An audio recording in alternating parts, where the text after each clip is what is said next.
Hello everyone, welcome back to my channel English notebook. और आज हम हमारे तीसरे सेशन में हैं। हमारा तीसरा सेशन स्टार्ट करने से पहले मैं एक क्विक रिकैप दे दूं कि हमने पिछले 2 सेशंस में क्या क्या किया है। ठीक है, तो सबसे पहले सेशन में मैंने आपको बताया था स्ट्रक्चर ऑफ सेंटेंस, जहाँ पे इंग्लिश में स्ट्रक्चर ऑफ सेंटेंस होता है सब्जेक्ट, फिर वर्ब, फिर प्रेडिकेट। ठीक है, एग्जाम्पल तानी ईट्स फूड। तो यहाँ पे सब्जेक्ट जो है वो तानी है, क्योंकि हम तानी के बारे में बात कर रहे हैं, और वर्ब जो है, जो क्रिया जो है वो ईट्स है, एंड फूड उसके बाद वर्ब के बाद जो कुछ भी होता है वो प्रेडिकेट होता है। तो हेंस यहाँ पे ईट्स के बाद फूड है, तो फूड जो है वो प्रेडिकेट है। इसके अलावा दूसरा जो स्ट्रक्चर होता है वो होता है subject, helping verb, verb plus predicate. ठीक है, तो यहाँ पे हेल्पिंग वर्ब्स का मतलब है is, am, are, was, were, has, have, और इस तरह के और भी बहुत सारे हेल्पिंग वर्ब्स हैं इंग्लिश में। ठीक है, तो वो सारे जब सेंटेंस में यूज़ होते हैं तो उन्हें हेल्पिंग वर्ब कहते हैं। तो एग्जांपल देखें कि एग्जांपल है तानी इज़ ईटिंग फूड। तो यहाँ पे तानी जो है सब्जेक्ट है, इज़ जो है वो हेल्पिंग वर्ब है, ईटिंग जो है वो वर्ब है, क्रिया है, और फूड जो है वो प्रेडिकेट है। ठीक है, उसके अलावा उसके बाद फिर हमने हमारे दूसरे सेशन में हमने बात की थी फॉर्म्स ऑफ वर्ब की, जहाँ पे हमने डिस्कस किया था 5 फॉर्म्स ऑफ वर्ब, जिसे कि हम V1, V2, V3, V4 और V5 से डिनोट करते हैं। ठीक है, तो V1, V2, V3, V4 और V5 क्यों? क्योंकि आने वाले सेशंस में जहाँ पे हम और भी सेंटेंसेस फॉर्म करेंगे, वहाँ पर इन इन वर्ब्स के फॉर्म्स का इस्तेमाल होगा। ठीक है, तो किस तरह से होगा वो मैं आने वाले सेशंस में बताऊंगा। तो फॉर्म्स ऑफ वर्ब्स की अगर बात करें तो मैंने यहाँ पे कुछ वर्ब्स लिखे हैं एग्जांपल के तौर पर। तो पहला वर्ब जो मैंने लिखा है वो है रन। ठीक है, रन सबको पता है, रन का मतलब होता है दौड़ना। ठीक है, रन का V2 जो होता है वो रैन होता है, RAN। ठीक है, एंड V3 में अगेन वो रन हो जाता है। ठीक है, तो रन, रैन और फिर रन। V4 में किसी भी वर्ब में अगर ING लगा देंगे तो V4 हो जाता है, दैट इज़ रनिंग। और V5 में किसी भी वर्ब में S या ES लगा देते हैं तो V5 हो जाता है। तो रन में जब S लगाया तो वो रन्स हो गया। नेक्स्ट मैंने वर्ब लिखा है टीच, यानी कि पढ़ाना। टीच का V2 होता है टॉट, V3 भी होता है टॉट, V4 ING लगा दिया टीच में तो टीचिंग हो गया, और टीच में जब ES लगा दिया तो V5 हो गया टीचेस। ठीक है, तो मीनिंग होता है टीच का मतलब पढ़ाना, टॉट पढ़ाया, V3 में पढ़ा चुका, और V4 में पढ़ा रहा है, और V5 में पढ़ाता है। नेक्स्ट है प्ले। तो play, played, played, playing, plays. So खेलना, खेला, खेल चुका, खेल रहा है, खेलता है। सिमिलरली रन के लिए भागना, भागा, भाग चुका, भाग रहा है और भागता है। ठीक है, तो सेम ही पैटर्न चलता है सब में कि कोई काम करना, किया, कर चुका, कर रहा है या करता है। ठीक है, तो सेम पैटर्न किसी भी वर्ब के लिए चलता है। ठीक है, तो इंग्लिश में और भी ज़्यादा वर्ब्स आपको एक्सप्लोर करने पड़ेंगे, और भी ज़्यादा वर्ब्स के मीनिंग्स आपको एक्सप्लोर करने पड़ेंगे। ठीक है, और उनके सारे 5 फॉर्म्स को भी जानना पड़ेगा। कैसे होगा? तो पढ़ के होगा, आपको पढ़ना पड़ेगा, गूगल करना पड़ेगा, तभी आपको और जानकारी मिलेगी इसके बारे में। ठीक है, अब आते हैं आज के सेशन के मेन टॉपिक पे, जो कि है टेंस। ठीक है, टेंस। तो जब हम इंग्लिश में बात करते हैं, ना सिर्फ इंग्लिश में या किसी भी भाषा में हम बात करते हैं, तो कोई भी सेंटेंस जो है, कोई भी वाक्य जो है, वो तीन तीन स्टेट में ही हो सकता है, या तो वो प्रेजेंट में हो सकता है, या तो वो पास्ट में हो सकता है, या तो फिर फ्यूचर में हो सकता है। ठीक है, प्रेजेंट बोले, प्रेजेंट यानी कि वर्तमान में हो सकता है, पास्ट यानी कि जो बीत चुका है उस उस स्टेट में हो सकता है, या फिर फ्यूचर यानी कि भविष्य में या फिर होने वाला जो स्टेट है उसमें हो सकता है। तो तीन ही स्टेट में कोई भी सेंटेंस बन सकता है, चाहे वो कोई किसी भी लैंग्वेज में हो, किसी भी भाषा में हो। ठीक है, तो सिमिलरली इंग्लिश में भी कोई भी किसी भी सेंटेंस को हम तीन ही स्टेट में फॉर्म कर सकते हैं। एक है प्रेजेंट, नेक्स्ट है पास्ट, और तीसरा है फ्यूचर।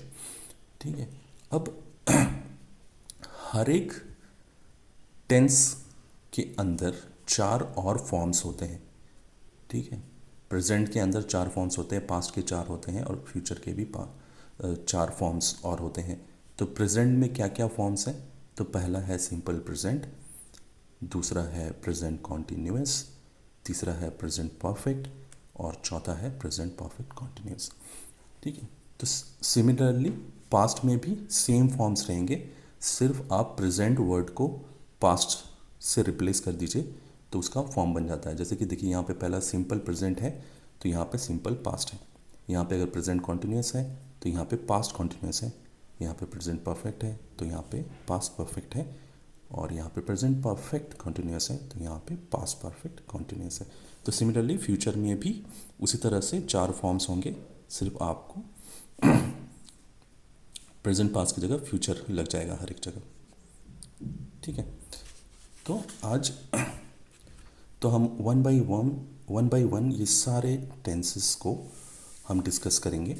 हर एक दिन हम एक फॉर्म उठाएंगे किसी भी एक टेंस में से, और उसमें कौन कौन से हिंदी में सेंटेंसेस आते हैं, उनको इंग्लिश में कैसे ट्रांसलेट किया जाता है। ठीक है, और इंग्लिश में कैसे स्ट्रक्चर फॉर्म किया जाता है सेंटेंसेस का, जो भी फॉर्मूलाज मैंने पहले बताए हैं वो सब कुछ मैं बताऊंगा।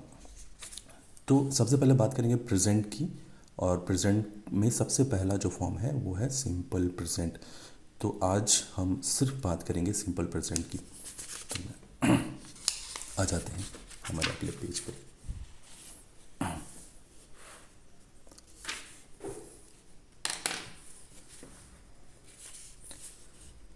ठीक है, तो आते हैं सिंपल प्रेजेंट पे। तो सिंपल प्रेजेंट में किस तरह के सेंटेंसेस आते हैं? ठीक है, सिंपल प्रेजेंट क्या होता है? तो यहाँ पे मैंने लिखा है कि daily routine works come under simple present tense. ठीक है, डेली रूटीन वर्क्स, ठीक है, रोज़मर्रा के जो काम होते हैं वो सारे सिंपल प्रेजेंट में आते हैं। जैसे कि मैं सुबह 8 बजे उठता हूँ। ठीक है, मैं 9 बजे ब्रेकफास्ट करता हूँ। ठीक है, मैं हर रोज़ ऑफिस जाता हूँ, या फिर मैं वीक में 5 दिन स्कूल जाता हूँ। तो ये सारी क्या है? ये रोज़मर्रा की चीज़ें हैं। तो हर जो रोज़मर्रा की चीज़ होती है, जो रेगुलर वर्क्स जो होते हैं, जो हम हर दिन करते हैं, वो सारे सिंपल प्रेजेंट में आते हैं। तो हिंदी में मैंने कुछ एग्जांपल्स लिखे, आप इसको वो एग्जांपल्स देखेंगे तो थोड़ा और क्लियर होगा कि किस तरह के सेंटेंसेस सिंपल प्रेजेंट में आते हैं। देखिए, पहला सेंटेंस है मैं 7 बजे सोता हूँ। ठीक है, सोता हूँ। तुम रात में 10 बजे सोती हो। राम हर रोज़ कसरत करता है। हम रविवार को मंदिर जाते हैं। वह किताब पढ़ती है। तो अगर इन सारे सेंटेंसेस को गौर से अगर देखें तो ये जितने भी सेंटेंसेस हैं, ये सारे सेंटेंसेस ता है, ती है, ता है, ते है, ती है, तो इस तरह से ही एंड होते हैं। ये सारे सेंटेंसेस इसी तरह समाप्त होते हैं। ठीक है, तो ये तो हो गया कि सिंपल प्रेजेंट में हिंदी में किस तरह के सेंटेंसेस आते हैं। ठीक है, अब बात आती है कि इन हिंदी सेंटेंसेस को इंग्लिश में कैसे लिखेंगे। ठीक है, सिंपल प्रेजेंट में इन सिंपल प्रेजेंट के हिंदी के वाक्यों को इंग्लिश में कैसे लिखेंगे। तो स्ट्रक्चर होता है सिंपल प्रेजेंट टेंस का सब्जेक्ट प्लस V1 या V5 प्लस प्रेडिकेट। ठीक है, तो V5 का मतलब यह है कि जो भी वर्ब जो कि ES या ES से एंड होता है उसे V5 कहते हैं। ठीक है, तो यह है स्ट्रक्चर ऑफ सिंपल प्रेजेंट कि सब्जेक्ट प्लस वर्ब, वर्ब में V1 या V5 प्लस प्रेडिकेट। ठीक है, तो V1 और V5 की अगर बात करें तो कौन कौन सा फॉर्म है आ जाते हैं इधर। तो V1 बोले तो ये वाला V1 और V5। तो सिंपल प्रेजेंट में V1 और V5 यूज़ होता है, V2 V3 V4 यूज़ नहीं होगा, उनके बारे में सोचना भी नहीं है। तो सिंपल प्रेजेंट में सिर्फ V1 या V5 ही यूज़ होगा। तो आ जाते हैं स्ट्रक्चर पे दोबारा। तो सब्जेक्ट प्लस V1 या V5 प्लस प्रेडिकेट। तो जो पहला सेंटेंस है, मैं 7 बजे सोता हूँ, तो यहाँ पर मैं 7 बजे सोता हूँ, तो मैं का हो गया आई। ठीक है, और तो हिंदी में ये है सब्जेक्ट, सोता हूँ है वर्ब, और 7 बजे है प्रेडिकेट। तो इंग्लिश में क्या होता है, subject plus verb plus predicate होता है। तो यहाँ पे सब्जेक्ट क्या है, मैं, तो मैं का इंग्लिश हो गया आई, प्लस वर्ब क्या है, सोता हूँ। तो मैंने क्या बोला कि सिंपल प्रेजेंट में V1 या V5, तो स्लीप का V1 क्या होगा, स्लीप ही होगा, आई स्लीप। उसके बाद प्रेडिकेट क्या है, 7 बजे, तो एट 7 PM। ठीक है, तो आई स्लीप एट 7 PM। एक और एग्जांपल देता हूँ।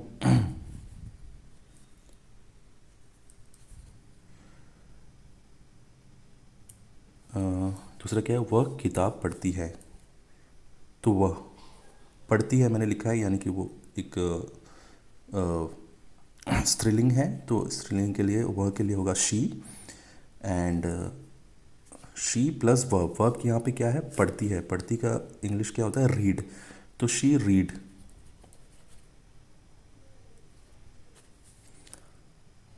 शी रीड्स, क्या पढ़ती है, किताब पढ़ती है, तो she reads books,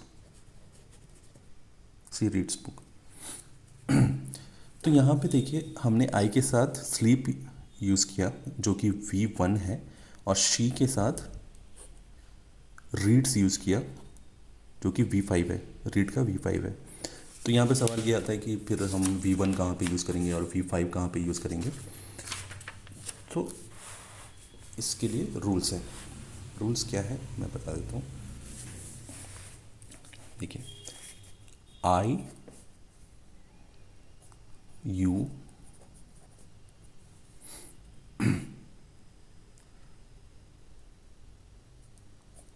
we,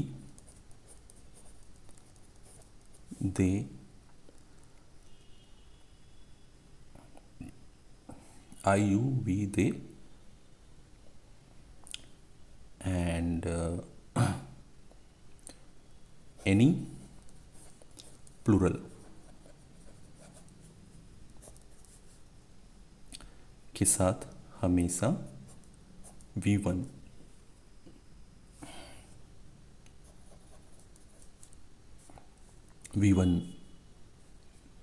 use होगा।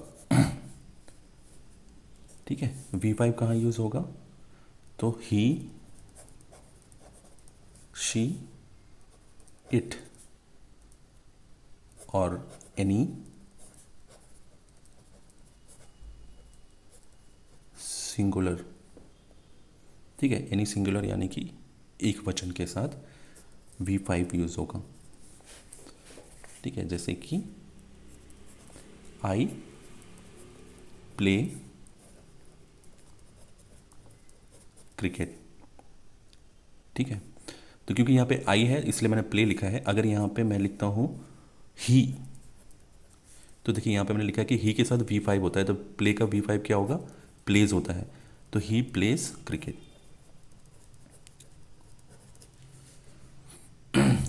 ठीक है, अगर मैं लिखूं वी, तो फिर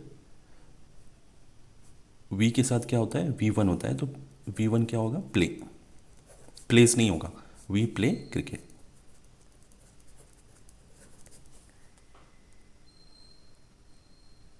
ठीक है, यहाँ पे एक और चीज़, एक और मैं ऐड करता हूँ कि एनी सिंगुलर किसी भी एक वचन के साथ और किसी भी नाम के साथ, किसी भी इंडिविजुअल के नाम के साथ, किसी भी इंसान के नाम के साथ V5 यूज़ होता है।